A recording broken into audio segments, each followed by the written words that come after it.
अस्सलाम वालेकुम वरहमतुल्लाहि वबरकातुह। उम्मीद है कि आप सब बच्चे अल्लाह ताला के फजल करम से बखैर आफियत से होंगे। बच्चों, जैसे कि आप जानते हैं, पिछले लेक्चर में हमने सीखा multiplication of binomial expression by binomial expression. तो बेटा, आज इस लेक्चर में हम सीखेंगे एक नया टॉपिक हम पढ़ने जा रहे हैं, that is algebraic identities.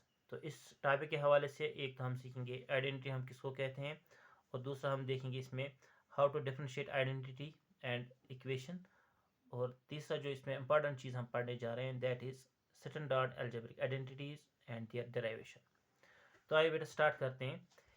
Algebraic identity हम किसको कहते हैं, ठीक है। इट इज़ बेटा simply a statement of an equality which is true for every value of its variable. यानी कि identity actually it's type of an equation.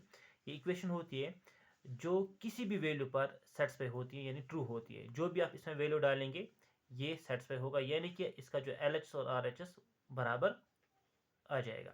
For example a+1 into a+b, यानी यहाँ पे मैं बाइनॉमियल को बाइनॉमियल के साथ मल्टीप्लाई कर रहा हूँ, और यहाँ पे मैं रिजल्ट कुछ ऐसे देख रहा हूँ कि a² + 3a + 2। यानी अगर हम देखेंगे यहाँ पे ऑब्जर्व करेंगे इसको, तो यहाँ पे ये इसका LHS हुआ और ये हुआ इसका RHS। तो यहाँ पे ये सिंपली एक इक्वेशन है। तो लेकिन ये एक यूनिक इक्वेशन है। यूनिक क्यों है? क्योंकि हम यहाँ पे बेटा देखेंगे, हम चेक करेंगे, यहाँ पे हम वेरिएबल की जगह, यानी जो इसमें वेरिएबल ए हम इस्तेमाल कर रहे हैं, इसकी जगह हम कोई भी वैल्यू डालेंगे और इसका जो LHS और RHS वो बराबर आ जाएगा। चलिए बेटा देखते हैं। अगर हम यहाँ पे ए की जगह बेटा 5 का इस्तेमाल करेंगे, ठीक है, तो ये जो है ना कुछ एवेलुएट इस तरह से होगी। ए की जगह 5 डालेंगे, 5+1 that's equal to 5+1 into 5+2 is equal to a² की जगह हम डालेंगे बेटा शाबाश 5² + 3 इंटू 5+2, ठीक है। तो ये अब बनेगा 5+1 हुआ 6 into 5+2 that's equal to 7 and 7 into 6 that's equal to 42, ठीक है। तो अगर RHS में देखेंगे तो 5 5 हुआ 25 + 3 5 हुआ 15 + 2, तो कुल मिला के ये बनेगा 2 + 5 7 7 + 5 12 1 कैरीज ऑन 2 + 1 3 + 1 हुआ 4। तो यहाँ पे भी आपको 42 आ रहा है और यहाँ पे 42। यहाँ पे हमने रैंडमली एक वैल्यू ले लिया था a = 5। चलिए दूसरा कोई वैल्यू ले लेते हैं। फॉर a = 10, a की जगह 10 वैल्यू डालते हैं। तो यहाँ पे हम देखते हैं क्या इसमें फिर से LHS और RHS का वैल्यू बराबर रहेगा। तो ये बनेगा बेटा, अब a की जगह हम डालेंगे 10 + 1 into 10 + 2 is equal to 10² + 3 into 10 + 2, ठीक। तो यहाँ पे आएगा 10 + 1 that's equal to 11 into 10 + 2 that's equal to 12। तो LHS कुछ इस तरह से आ रहा है 12 1 = 12 एंड 12 1 = 12, 12 + 1 हुआ 13। तो यहाँ पे जो रिजल्ट मिल रहा है दैट्स 132। तो अगर इसका RHS देखते हैं कि यहाँ पे हमें ये रिजल्ट मिलेगा 10² - 10 into 10 that's equal to 100 plus 3 10 हुआ 30 प्लस 2 दैट्स इक्वल टू 132। तो फिर से यहाँ पे जो LHS और RHS आ रहे हैं बराबर। तो यहाँ पे हमें लग रहा है इसमें कुछ यूनिकनेस है। यूनिकनेस क्यों है? क्योंकि अगर हम इसी को कंपेयर करेंगे एक दूसरी इक्वेशन के साथ, हम देखें क्या उसमें भी यानी ऐसा ही सिलसिला रहेगा, यही पैटर्न आगे बढ़ेगा कि वो LHS और RHS उसका हमेशा बराबर रहेगा। एक और एग्जांपल ले लेते हैं हम। तो a² + 3a + 2 is equal to 132, ये भी एक इक्वेशन है। क्यों? यहाँ पे भी हम एक दो एक्सप्रेशन को आपस में कनेक्ट कर रहे हैं, किससे? इक्वल साइन से। लेकिन हम देखेंगे क्या ये जो इक्वेशन है क्या ये हर एक वैल्यू पर इसका जो वैल्यू है ना वो बराबर रहेगा, यानी इसका LHS और RHS बराबर रहेगा कि नहीं रहेगा। चलिए अगर हम इसमें देखते हैं फॉर a = 10, जैसे कि हमने ऊपर इस्तेमाल अभी किया था। तो a की जगह हम क्या करेंगे 10 डालेंगे, तो ये बनेगा 10² + 3 इंटू a की जगह 10 + 2 दैट्स इक्वल टू 132। तो यहाँ पे 10 10 हुआ 100 plus 3 10 30 plus 2 that's equal to 132 means 132 is equal to 132। यहाँ पे बिल्कुल LHS और RHS क्या आ रहा है? बराबर आ रहा है। चलिए इसी इक्वेशन में हम अब एक दूसरा वैल्यू डालते हैं। अगर हम यहाँ पे a की जगह अब इसमें 5 डालेंगे, ठीक है, तो ये क्या हुआ? इक्वेशन हमारे पास है a² + 3a plus 2 is equal to 132। तो ए की जगह क्या डालना है, इसमें 5 डालना है। तो ये हुआ 5 square plus 3 into 5 plus 2 that's equal to 25 plus 3 5 जार 15 प्लस 2। तो ये बनता है 15 plus 15 25 plus 15 40 and 42, but 42 is not equal to 132। तो यहाँ पे हम देख रहे हैं कि LH और RH बराबर नहीं आ रहा है। तो मतलब ये जो इक्वेशन, ये जो स्पेशल इक्वेशन यहाँ पे मैंने लिखी, ये किसी खास वैल्यू पर सेटिस्फाई हो रही है, यानी इसका जो LH और RH का जो बराबर आना वो किसी खास वैल्यू पर डिपेंड करता है। लेकिन यहाँ पे जो ऊपर हमने एक इक्वेशन ली थी, यहाँ पे आप इसमें जो भी वैल्यू डालना चाहेंगे आप डालिए, इसका जो LH और RHS बराबर रह रहा है। अब देखिए बेटा, ये जो इक्वेशन है this is called conditional equation, क्योंकि ये किसी कंडीशन पर डिपेंड करती है। कंडीशनल इक्वेशन, क्योंकि ये इक्वेशन तब है जब इसमें जो a है, जो इसमें जो वेरिएबल है, इसका कोई खास वैल्यू होगा, कुछ सर्टेन वैल्यूज होंगे जिस पर ये इक्वेशन सेटिस्फाई होती है। जैसे कि यहाँ पे हम देखते हैं ये इक्वेशन सेटिस्फाई होती है on a is equal to 10। लेकिन ऊपर जो मैंने इक्वेशन लिखी a plus 1 into a plus 2 is equal to a square plus 3a plus 2, यहाँ पे इस वाली इक्वेशन में आप जो भी वैल्यू डाल रहे हैं इसका जो LH और RHS बराबर आ रहा है। तो ऐसी इक्वेशन को हम कहते हैं आइडेंटिटीज। क्या कहते हैं? आइडेंटिटीज। तो अब बेटा देखिए, अब हम कुछ मुझे उम्मीद है कि अब आपको समझ आया होगा कि आइडेंटिटी और इक्वेशन में, जो हम सिंपल इक्वेशन की बात करते हैं यानी कंडीशनल इक्वेशन की बात करते हैं, इसमें और आइडेंटिटी में फ़र्क क्या है। दोनों तो टाइप्स ऑफ इक्वेशन है, लेकिन आइडेंटिटी जो होती है ये हर एक वैल्यू पर सेटिस्फाई होती है, यानी LH और RH इसका बराबर रहता है किसी भी वैल्यू पर, जो भी आप इसमें डालेंगे रैंडमली। लेकिन जो कंडीशनल इक्वेशन होती है वो किसी खास वैल्यू पर क्या होती है, सेटिस्फाई होती है, यानी ट्रू होती है किसी खास वैल्यू पर। जैसे कि यहाँ पे ये वाली इक्वेशन सेटिस्फाई होती है a equal 10 but not a is equal to 5। यहाँ पे ये 5 पर भी सेटिस्फाई हो रही है और 10 पर भी, और जो भी और भी वैल्यूज इसमें आप डालेंगे ये हमेशा सेटिस्फाई होगा। तो ये है difference between identity and conditional equation.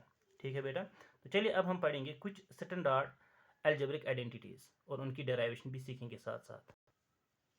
तो फर्स्ट स्टैंडर्ड आइडेंटिटी जो है that is a plus B whole square. इसका मतलब क्या हुआ, a plus B whole square means we have to multiply a plus B twice with itself, यानी दो दफा हमने a प्लस बी को खुद के साथ क्या करना है, मल्टीप्लाई करना है। तो सिंपली हम देख रहे हैं यहाँ पे ये बाइनॉमियल है और ये भी बाइनॉमियल है। अब इनमें यूनिकनेस क्या है कि दोनों बाइनॉमियल्स में जो टर्म्स है वो सेम है, इसमें भी a प्लस बी है और इसमें भी a प्लस बी है। तो हम क्या करेंगे, a को हम अब मल्टीप्लाई करेंगे दूसरे बाइनॉमियल के साथ यानी a प्लस बी के साथ, और पहले बाइनॉमियल की जो दूसरी टर्म है दैट इज b, इसको भी हम मल्टीप्लाई करेंगे a प्लस बी के साथ। तो कुछ इस तरह से आंसर आ रहा है a square plus A B, ये जो हमने पिछले एग्जाम में सीखा था कैसे इसको मल्टीप्लाई किया जाता है, B A and B into B is B square. तो यहाँ पे हम देख रहे हैं कि ये ए बी और बी ए दोनों सेम है, तो और लाइक टर्म्स है, तो इनको कंबाइन हम करेंगे तो ये बनता है अब A square plus A B और 1 A B and 1 B A means A B, that's called 2 A B plus B square. तो मतलब ये हुआ कि a plus B whole square जो होता है बराबर, वो होता है बराबर a square plus 2ab plus B square.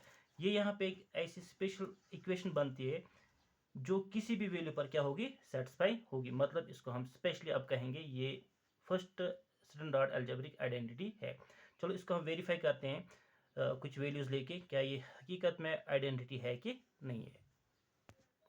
a का वैल्यू इसमें हम डालते हैं 5 और b का 9, तो ये कुछ ऐसा बनेगा, a 5 b 9 whole square is equal to a की जगह 5 स्क्वायर प्लस 2 इंटू a की जगह 5 और b की जगह 9 प्लस b स्क्वायर की जगह 9 स्क्वायर। ठीक है, तो अब इसमें हम LH को अलग से सॉल्व करेंगे और RH को अलग से।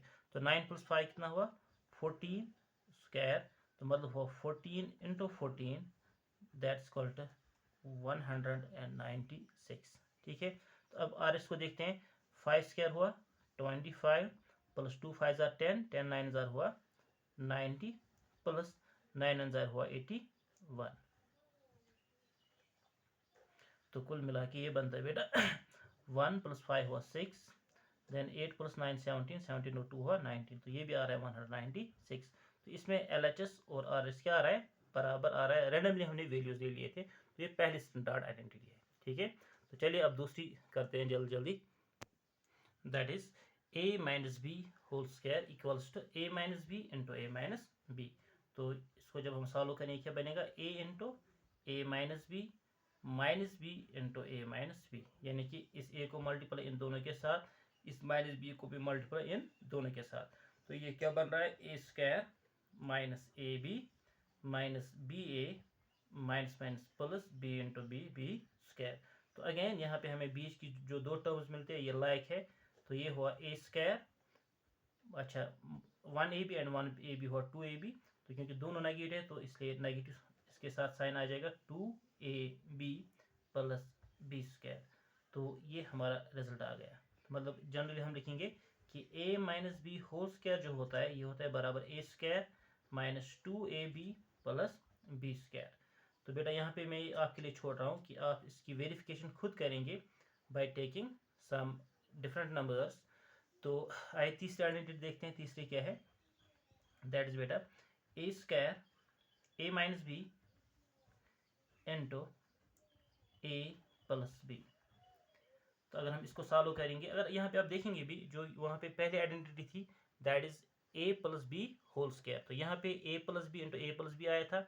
अब यहाँ पे दूसरी identity A minus B into A minus B है। अब तीसरी सिचुएशन में क्या है, एक तो ए माइनस बी है और दूसरा ए प्लस बी है। तो इसको जब हम सॉल्व करेंगे ये बनेगा बेटा A into A plus B and minus B into A plus B. ठीक है, तो आंसर आ रहा है ए, नेक्स्ट स्टेप आ रहा है A into A square plus A B minus B A minus B square. ठीक है, तो ये आ रहा है ए स्क्वायर, अच्छा यहाँ पे प्लस ए बी और माइनस ए बी, इसका भी कोएफिशिएंट 1 है और इसका भी कोएफिशिएंट 1 है दोनों, यानी इसका आंसर 0 आएगा और वहाँ पे बच रहा है माइनस बी स्क्वायर। मतलब ये हुआ कि